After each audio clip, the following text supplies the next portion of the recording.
جب اللہ تعالیٰ نے آدم علیہ السلام کو بنایا اور حضرت آدم اور حوا سے کہا کہ تم دونوں جنت میں رہنا اور جو چاہے کھا لینا، جو چاہے تم پی لینا، لیکن اللہ تعالیٰ نے ایک درخت کو خاص کر دیا، ایک پیڑ کو خاص کر دیا کہ تم اس پیڑ کے قریب نہ جانا، اس درخت کے قریب تم نہ جانا۔ لا تقربا هذه الشجرہ، اے آدم اے حوا، تم جنت کی تمام نعمتوں سے فائدہ اٹھا سکتے ہو مگر تم اس پیڑ کے قریب نہ جانا، فتکونا من الظالمین، ورنہ تم ظالم ہو جاؤ گے۔ اب شیطان ہمارے باپ آدم کے پاس اور ہماری ماں حوا کے پاس آیا، اس نے کہا کہ اے آدم اے حوا، تمہیں پتا ہے کہ اللہ تعالیٰ نے اس پیڑ کے قریب جانے سے تم کو کیوں منع کیا ہے، اس پیڑ کو کھانے سے کیوں منع کیا ہے؟ اے آدم، اگر تم اس پیڑ کو کھا لو گے، اس کے پھل کو تم کھا لو گے تو تم ہمیشہ ہمیشہ کے لیے جنت میں رہو گے اور تم فرشتے بن جاؤ گے۔ حالانکہ آدم علیہ السلام کو اللہ تعالیٰ نے فرشتوں سے بھی افضل بنایا تھا، فرشتوں کو حکم دیا تھا کہ ان کو سجدہ کرو، مگر ابلیس اور شیطان جب ہمارے باپ آدم کے دماغ کو بھی گھما سکتا ہے تو ہم اور آپ کی کیا حیثیت ہے میرے بھائی؟ اس نے کہا ہے آدم، اس پیڑ کو تم کھا لو، ہمیشہ تم جنت میں رہو گے اور تم فرشتے بن جاؤ گے۔ اور جانتے ہو ابلیس نے اللہ کی قسم کھا کر کے کہا ہے آدم، میں اللہ کی قسم کھا کر کے کہتا ہوں، میں تمہارا بھلا چاہتا ہوں، میں تمہارا دوست ہوں، میں تمہارا ساتھی ہوں، میں تو تمہاری بھلائی چاہتا ہوں۔ قرآن کہتا ہے فَدَلَّاهُمَا بِغُرُورٍ، جب آدم اور حوا کے سامنے شیطان نے اللہ کی قسم کھا لی تو دونوں دھوکہ کھا گئے۔ جو اللہ والے ہوتے ہیں وہ اللہ کے نام پر دھوکہ بہت جلدی کھا لیتے ہیں۔ اللہ والوں کو اللہ کے نام پر بیوقوف بنانا بہت آسان ہوتا ہے۔ فَدَلَّاهُمَا بِغُرُورٍ، آدم اور حوا کو شیطان نے اپنے شیشے میں اتار لیا، دونوں نے اس درخت کے پھل کو کھا لیا۔ فَلَمَّا ذَاقَ الشَّجَرَةَ، جب آدم اور حوا نے اس پیڑ کو کھا لیا، بَدَتْ لَهُمَا سَوْآتُهُمَا، تو دونوں ننگے ہو گئے، دونوں کی شرمگاہیں نظر آنے لگی، دونوں کا ستر نظر آنے لگا، دونوں کے بدن سے کپڑے اتر گئے۔ دیکھو گناہ کتنی خطرناک چیز ہوتی ہے، اللہ کی نافرمانی کتنی خطرناک چیز ہوتی ہے کہ جیسے ہی آدم اور حوا نے اس درخت کو کھایا ان کے بدن سے کپڑے اتر گئے اور دونوں ننگے ہو گئے۔ فَاتَّفِقَا يَقْصِفَانِ عَلَيْهِمَا مِنْ وَرَقِ الْجَنَّةِ، لیکن آدم علیہ السلام کو یہ اچھا نہیں لگ رہا تھا میں ننگا رہوں،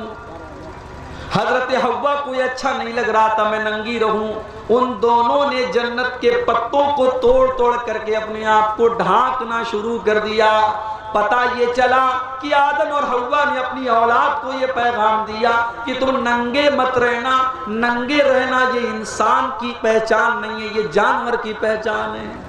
لیکن میرے پیارے ساتھیوں، قرآن کیا کہتا ہے؟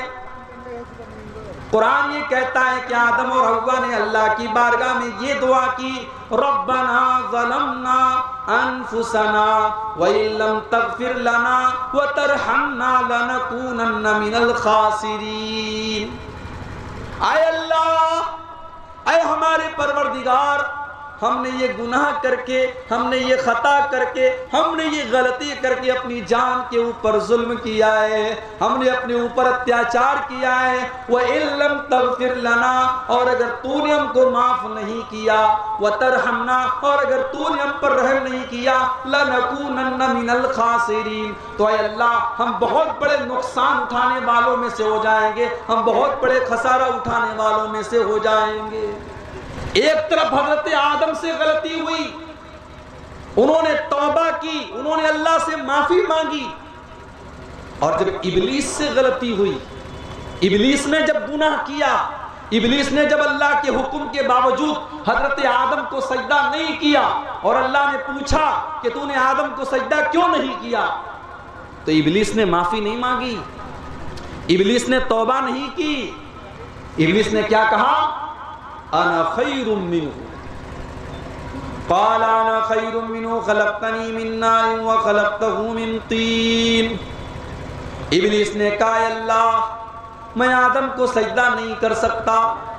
میں تو آدم سے بہتر ہوں، آدم کو تو نے مٹی سے پیدا کیا ہے، مجھے آگ سے پیدا کیا ہے، آگ سے پیدا ہونے والی چیز مٹی سے پیدا ہونے والی چیز کو سجدہ کیوں کرے گی؟ اے اللہ میں آدم کو سجدہ نہیں کر سکتا۔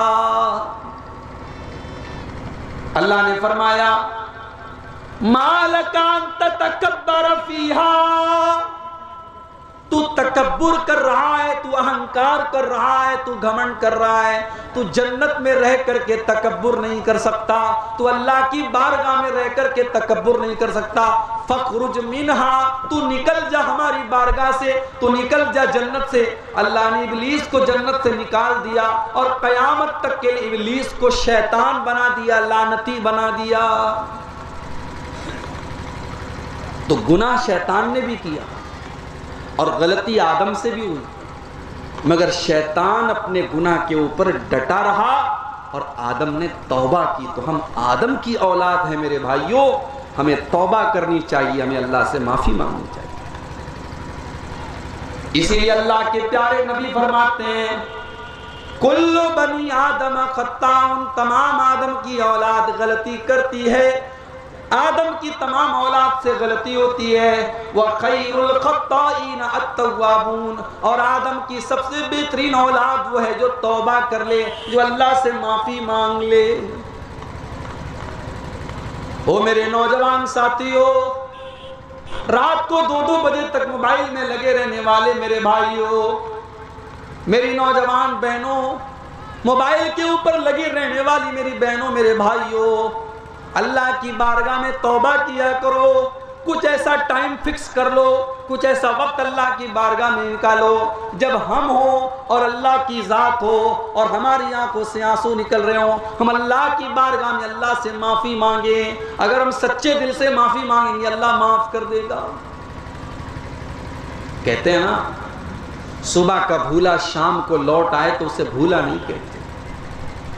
اللہ کی بارگاہ میں جو سچی توبہ کر لے اللہ اس کی توبہ کو فوراً قبول کر لیتا ہے۔ اللہ کے پیارے نبی فرماتے ہیں التائب من الذنب کمن لا ذنب لہ، جو گناہ سے توبہ کر لیتا ہے، جو اللہ سے معافی مانگ لیتا ہے، وہ اس کی طرح ہو جاتا ہے جس نے کبھی گناہ ہی نہیں کیا۔ کل تک شراب پیتا تھا، کل تک زنا کرتا تھا، کل تک حرام کھاتا تھا، آج اللہ سے سچی توبہ کر لیتا ہے، اللہ اس کو بالکل معاف کر دیتا ہے۔ جیسے ہمارے کپڑے پہ کوئی داغ لگا ہو،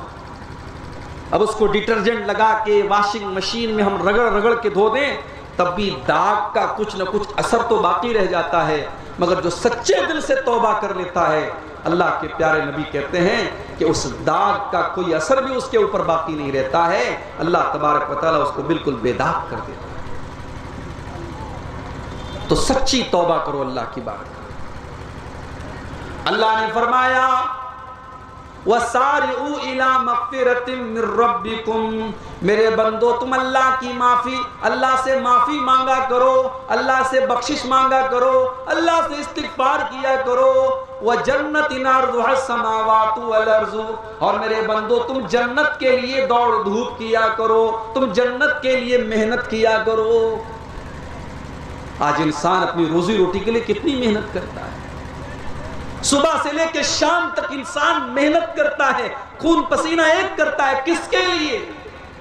دنیا کے لیے، دنیا کی دولت کے لیے، دنیا کے گھر مکان کے لیے، بزنس کے لیے، کاروبار کے لیے۔ اللہ تعالیٰ کہہ رہا ہے وَجَنَّةٍ عَرْضُهَا السَّمَاوَاتُ وَالْأَرْضُ، میرے بندو تم دوڑ دھوپ کیا کرو جنت کے لیے، تم کمپٹیشن کیا کرو جنت کے لیے، جو جنت کائنات سے بہتر ہے، جو زمین و آسمان سے لمبی چوڑی ہے، جو زمین و آسمان سے بہتر ہے۔ آج دنیا کی عورتیں جنت کی عورتوں کے سامنے کوڑا ہے، کوڑا۔ دنیا کے پھل فروٹ جنت کے پھل فروٹ کے آگے کوڑا ہے میرے بھائی۔ دنیا کی تمام نعمتیں مل کر کے جنت کی کسی ایک نعمت کے برابر نہیں ہو سکتی ہیں۔ جنت کی نعمت کا تو یہ حال ہوگا اللہ کے پیارے نبی فرماتے ہیں، صحیح مسلم کی روایت ہے کہ وہ انسان جو ساری زندگی مصیبت میں تھا، پریشانی میں تھا، بیماری میں تھا، اس انسان کو کل قیامت کے دن اللہ تعالیٰ تھوڑی دیر کے لیے جنت میں ڈالے گا، تھوڑی دیر کے لیے اللہ تعالیٰ جنت میں ڈالے گا، اور جنت سے نکالنے کے بعد اللہ پوچھے گا، اے میرے بندے،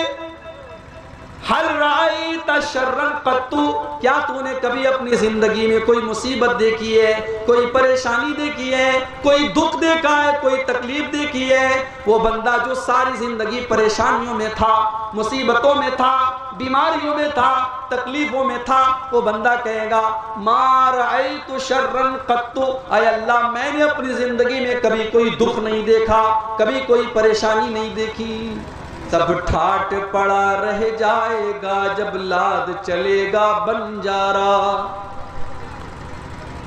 میرے پیارے ساتھیوں، موت کا فرشتہ کبھی بھی ہمارے پاس آ سکتا ہے، وہ یہ پوچھ کر کے نہیں آئے گا کہ عبدالغفار صاحب آپ کے گھر والوں کو آپ کی ضرورت ہے، آپ کے بچوں کو آپ کی ضرورت ہے، آپ کی بیوی کو آپ کی ضرورت ہے۔ وہ یہ بھی نہیں پوچھنے آئے گا کہ ابھی آپ کو تو دنیا کے لیے بہت کچھ کرنا ہے، ابھی آپ کی عمر ہی کیا ہے، موت تو اپنے ٹائم پر آ جائے گی، اور جب موت آئے گی تو پھر ہم کو نیکی کرنے کا موقع نہیں ملے گا، پھر توبہ کرنے کا موقع نہیں ملے گا، پھر سدھرنے کا موقع نہیں ملے گا۔ او نماز سے دور میرے ساتھیوں، نماز کی پابندی شروع کر دو اس کے پہلے کہ موت کا فرشتہ آپ کے پاس آ جائے۔ او حرام کام میں ڈوبے میرے بھائیوں، حرام طریقے چھوڑ دو، اللہ کے دین کی طرف آ جاؤ اس کے پہلے کہ موت کا فرشتہ آپ کے پاس آ جائے۔ اللہ نے فرمایا حتی اذا جاء احدهم الموت قال رب ارجعون، جب موت کا فرشتہ آتا ہے، جب موت کا ٹائم آتا ہے تو انسان یہ کہتا ہے کہ اے اللہ مجھے ایک چانس اور دے دے، ایک ٹائم اور دے دے، ایک بار دنیا میں اور بھیج دے۔ قال رب ارجعون، اے اللہ ایک موقع تو مجھے اور دے دے، اس لیے نہیں کہ مجھے اپنی لڑکی کی شادی کرنی ہے، اس لیے نہیں کہ مجھے اپنا مکان بنانا ہے، اس لیے نہیں کہ مجھے اپنا بزنس سیٹ اپ کرنا ہے، اس لیے نہیں کہ مجھے گورنمنٹ جاب کرنی ہے، لعلی اعمل صالحا، اے اللہ مجھے موت کا اندازہ نہیں تھا، میں نے ساری زندگی گناہ کیا ہے، میں نے نافرمانی کیا ہے، میں نے تجھ کو ناراض کیا ہے، اے اللہ تو ایک چانس اور مجھے دے دے، لعلی اعمل صالحا، میں وعدہ کرتا ہوں میں نیک عمل کروں گا، میں تجھے راضی کرنے والا عمل کروں گا، میں ایسا عمل کروں گا جس سے تو راضی ہو جائے۔ یہ کب کہے گا انسان؟ موت کو دیکھنے کے بعد کہے گا۔ اللہ فرمائے گا کلا، ایسا کبھی نہیں ہو سکتا، انہا کلمۃ ہوا قائلھا،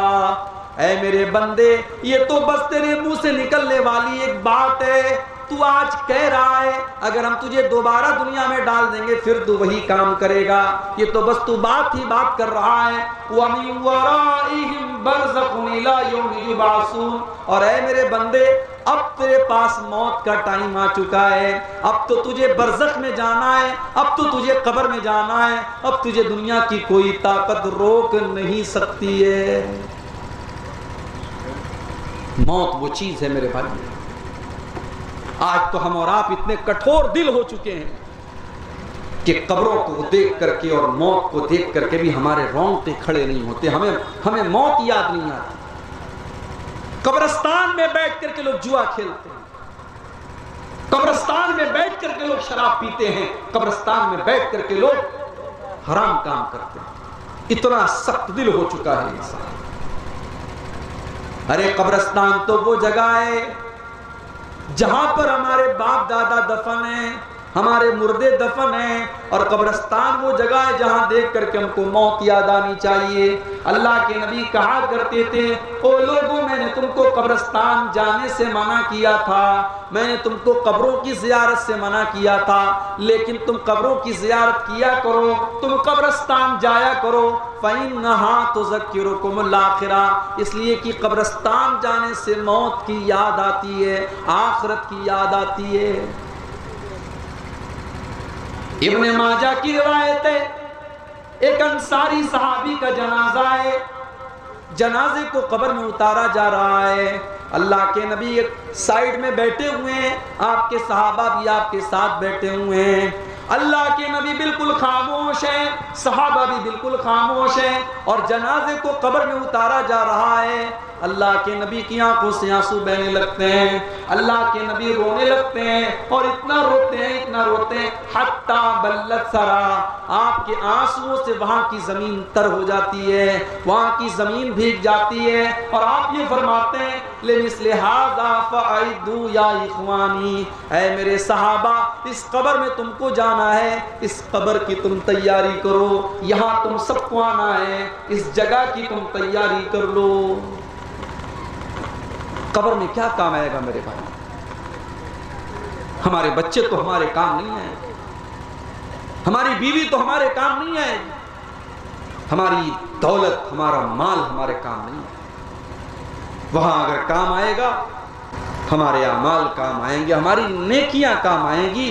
ہم نے اللہ کی بارگاہ میں اگر توبہ کیا ہے تو ہماری توبہ کام آئے گی۔ عثمان غنی رضی اللہ تعالیٰ عنہ جب کسی قبر کے پاس سے گزرتے تھے زارو قطار رونے لگتے تھے، آنکھوں سے آنسو بہنے لگتے تھے۔ کسی نے پوچھا، اے عثمان غنی، جنت کی بات ہوتی ہے تو آپ روتے نہیں ہیں، جہنم کی بات آتی ہے تو آپ روتے نہیں ہیں، لیکن اب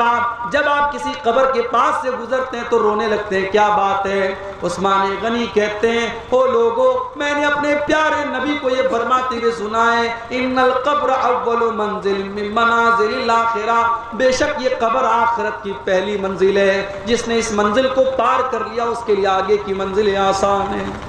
اللہ کے نبی سے پوچھا گیا، اے اللہ کے نبی،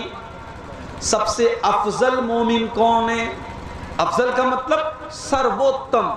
سروشریشٹھ، سب سے اچھا۔ اللہ کے پیارے نبی سے پوچھا گیا کہ سب سے بہترین مسلمان کون ہے؟ آپ نے فرمایا احسنہم خلقا، جس کا اخلاق سب سے اچھا ہو، جس کا ویوہار سب سے اچھا ہو، جس کی بات چیت سب سے اچھی ہو، جو سب سے اچھے طریقے سے ملتا جلتا ہو، جس کا بیہیویئر سب سے اچھا ہو۔ پھر پوچھا گیا وَأَيُّ الْمُؤْمِنِينَ أَكْيَسْ، اے اللہ کے نبی سب سے بدھیمان کون ہے، سب سے عقل مند کون ہے، سب سے چتر کون ہے، سب سے چالاک کون ہے؟ اللہ کے پیارے نبی نے فرمایا اکثرہم ذکرا للموت واستعدادا لما بعدہ، سب سے زیادہ موت کو یاد کرنے والا اور موت کے بعد کی زندگی کی تیاری کرنے والا۔